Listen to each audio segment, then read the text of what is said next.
Hey friends, Steve here with Surfskatelove, here to tell you 5 quick and simple ways to get started pumping on your surf skate. This video is for beginners who are really just having a hard time getting your board moving and you feel like your whole body is uncoordinated and you feel like you're kind of just fighting against yourself in the process and nothing's clicking, nothing's flowing. And if you find this little tutorial helpful, then I invite you to check out my brand new video course, Surfskating for Non-Surfers. It's a great crash course for beginners and it covers everything from foot placement to stance and posture to how to pump, to how to turn, and how to stop. And I go into a lot more depth and detail than what you're going to see here. And you can check that out at surfskatingfornonsurfers.com. So basically how we're going to go through these 5 steps is we're going to start from our feet and go up to our shoulders. So step 1 is I'm going to show you what to do with our feet. Step 2 is we're going to show you what to do with your ankles. Step 3 is what we do with our knees. Step 4 is moving on to our hips. And finally, step 5 is what we do with our shoulders. So step 1 is what do we do with our feet? Now this is about our posture and our foot placement. So the first thing we need to know is posture. By posture, I mean how we're oriented on our board and how we're facing. So I came from longboarding, and when I rode a longboard, if I were skating this way, I would be facing this way on my longboard and kind of cruising this way. But on a surf skate, you want to be facing the way that you're skating. And there's a lot of reasons for this, but it gives you coordination and balance. But one of the biggest benefits is that it gives you increased flexibility, which is one of your biggest friends on a surf skate. So if I were to be skating this way and facing this way and my feet were on the board like so, any knee bends that I did would look like this, okay? But watch what happens to the depth of my knee bend simply by shifting my feet a little bit at an angle to now where I can point my knees, my hips, and my shoulders in the direction that I'm skating. Now watch what happens to this flexibility, okay? So it's the difference between this and this. So that adds a lot of range of motion to our knee bends and it adds a lot of balance. The next thing we need to know about our feet is foot placement. Now there's 3 principles that I want you to remember when it comes to foot placement on a surf skate. Principle number 1 is you want your front foot to be right behind these front trucks. You will get into trouble on a surf skate if you are too far forward on that truck. If you're too far back, what's going to happen is you might tip your board even, but really it means you're just not going to get as much propulsion out of that truck. Also, not only propulsion, but also lean. Second principle is you don't want your toes hanging off the board. You want your toes to be right on the edge of that board, both your front foot and your back foot like so.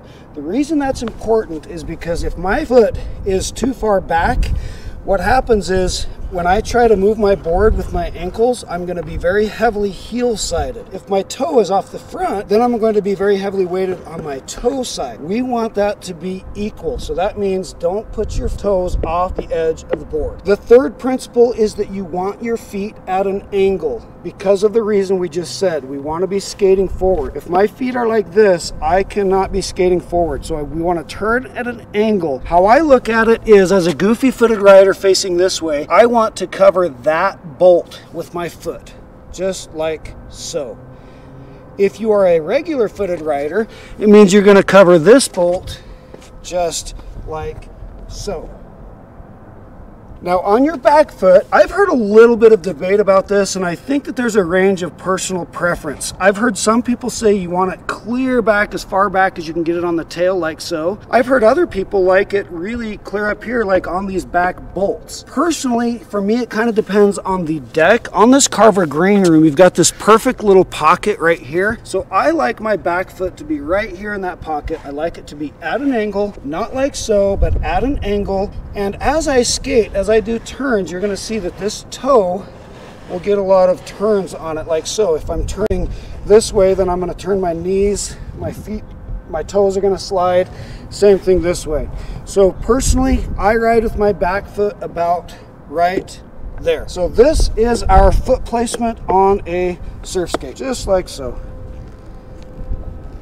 Step 2 is what we do with our ankles. And that's very, very simple. It's the most basic, simple way to get started on a surf skate. And really it just means using your ankles to do heel-toe wiggles to get your board moving. Just like so. You're gonna jump on your board, you're gonna get your proper foot placement and positioning, and then we're gonna just do some back and forth using our ankles. That's all I'm doing. I'm isolating in my body, nothing else is moving. It's just ankles moving that heel-toe wiggle. And I'm more heavily weighted on my front foot than my back so that I can really get some propulsion out of that front truck. But now we're moving on a board. So instead of up here like trying to do too much and we're fighting against each other and nothing's working, it's all uncoordinated, just stop all that and just start at the most basic level. You gotta get board lean with your ankles. Because no matter what you do with your upper body, if your board doesn't lean, you're not gonna get any propulsion. So that just starts with heel-toe wiggles. Heel-toe wiggles, heel-toe wiggles, heel-toe wiggles. My board's moving. And from there, once our board is moving, we can move up to step 3, which is knees. And all you're gonna do is, once you've got your board wiggling, now just add some flexibility in the knees. That's it. That's it. Now remember the principle that we're skating forward, which means we want our feet and our knees, our hips and our shoulders facing the way we're skating. So I'm opening up those knees. We're doing our heel-toe wiggles. And now, just adding knee flexibility. And you can just play with this. All you're doing is just kind of going up and down with your knees while I'm still continuing my board lean with my heel-toe wiggling.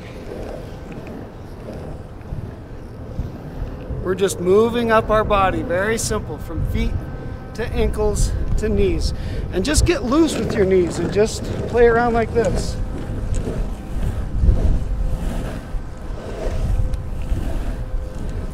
So you can see how simple that is to move from feet to ankles to knees. Step 4 is to now integrate our hips into the motion. Now, if you're like me, where you haven't done a lot of board sports and you haven't done surfing, and a lot of these body movements are kind of counterintuitive and they're uncoordinated and you're not sure how everything works together, what I like to do is isolate parts of my body simply so that I can feel how that part is interacting with the board. So to teach people hips, the very first thing I teach, instead of it being coordinated with anything else, I teach to basically isolate your hips. And what that means is to just jump on your board in your proper foot positioning and posture facing forward. First of all, I'm going to just get my board moving by wiggling, right? So now I've got some propulsion, I've got some momentum. Now what I'm going to do is basically keep everything else static. It's kind of hard to see this visually. It's easier to feel than it is to see visually, but I'm going to keep everything static on my body, my feet, my knees, and I'm just going to isolate hips. And you can even like put your hands up like this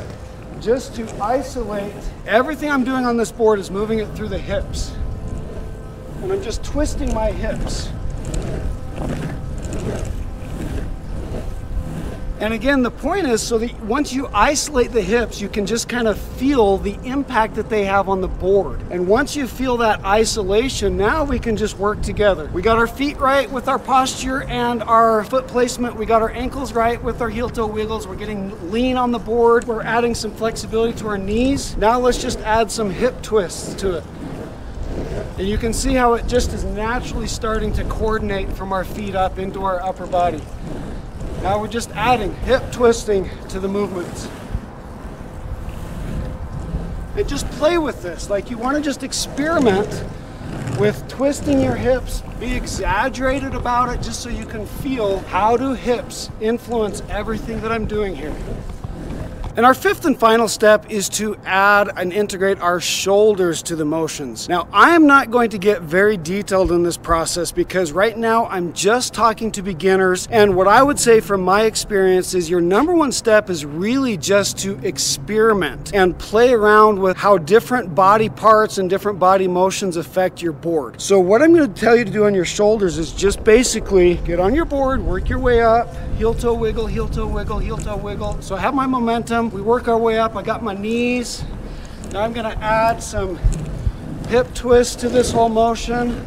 And now on the shoulders, there's a lot to know about the shoulders, but really what I want you to do is just to experiment and play. So just kind of add more shoulders. Now, obviously you're not going to be skating through town doing this kind of crazy stuff with your shoulders, but the point is to just start feeling into what happens when I start playing around with my upper body and my shoulders. What happens to this board? So same thing with the hips. I can isolate my shoulders and move everything with shoulders. And you can see how if I turn with shoulders, hips follow, followed by my feet. So like this.